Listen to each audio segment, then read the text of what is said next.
Hi, I'm Welly, the Well-Prepared Witch, and I wanted to talk to you today about preparedness and what it is. Preparedness in its most simplest form is just being ready for the unexpected. There's all sorts of everyday unexpected things that could happen that it would be easier on you and your family if you had some supplies laid by or some sort of a buffer to help with an unpleasant situation. Now, the most common sorts of things that most families are going to experience are things like job loss, severe weather, or illness that makes it hard to work. Things like that that will actually make it hard to continue life without some sort of extraordinary response. And there are bigger picture things that we can worry about, such as climate change, political and social upheaval, etc. But that's a whole nother rabbit hole that you can go down, and we're not going to talk about that sort of thing tonight. But what I am talking about is the things that are going to disrupt your everyday life. So we're talking about the things that may cause a financial hurt, like if your car breaks down and you need to buy a new one and you don't have the money in the budget. Well, that's one of the things that you need to be prepared for.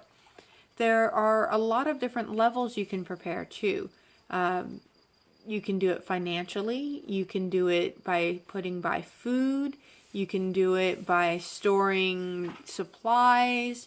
And you can do it by learning to grow your own as well. Having a garden, getting livestock, going all the way over the cliff of insanity, like Mr. WPW and I have. So there are different levels, and then there's also the most important, which is emotional preparedness. If you don't accept that there could be an emergency, if you don't accept that the status quo is not always going to stay quo, you're not going to be able to deal when something happens, and you're not going to be able to prepare for it because you won't accept that it could happen. So that's something to definitely think about, is getting yourself ready to prepare. Accepting that things are not always sunny. Accepting that bad things happen, whether you're a good person or not. Things happen. It's just the way life is, and it's just the way the world moves. So if you can accept that, if you can learn to accept the idea that things are not always going to be great, you're not always going to be at the top of the wheel, sometimes you'll be at the bottom of the wheel, then that is going to be one of the biggest things you can do to start preparing, is just accept the fact that things are not always going to be great. And I apologize if you hear in the background, those are my alpacas making a little bit of noise downstairs. They are arguing over whether or not there's any feed left, which there's not. They've cleaned the buckets out. So, at any rate, what I was saying is that preparedness is a process more than it is an actual end goal. It's getting yourself into the mindset that things can change. It's making little changes to have, whether it's extra savings, extra food, a garden already put together so you have infrastructure and practice growing things before you need it. All of those things are a process. There's no one point that you're going to come to and say, oh, I'm prepared, I don't need to do anything else. So there's a lot of things that you can do on your journey, whether it's just continuing to add a little bit more food here and there, whether it's learning new skills, etc. So the other thing that you want to think about with regards to preparedness is, what are you preparing for?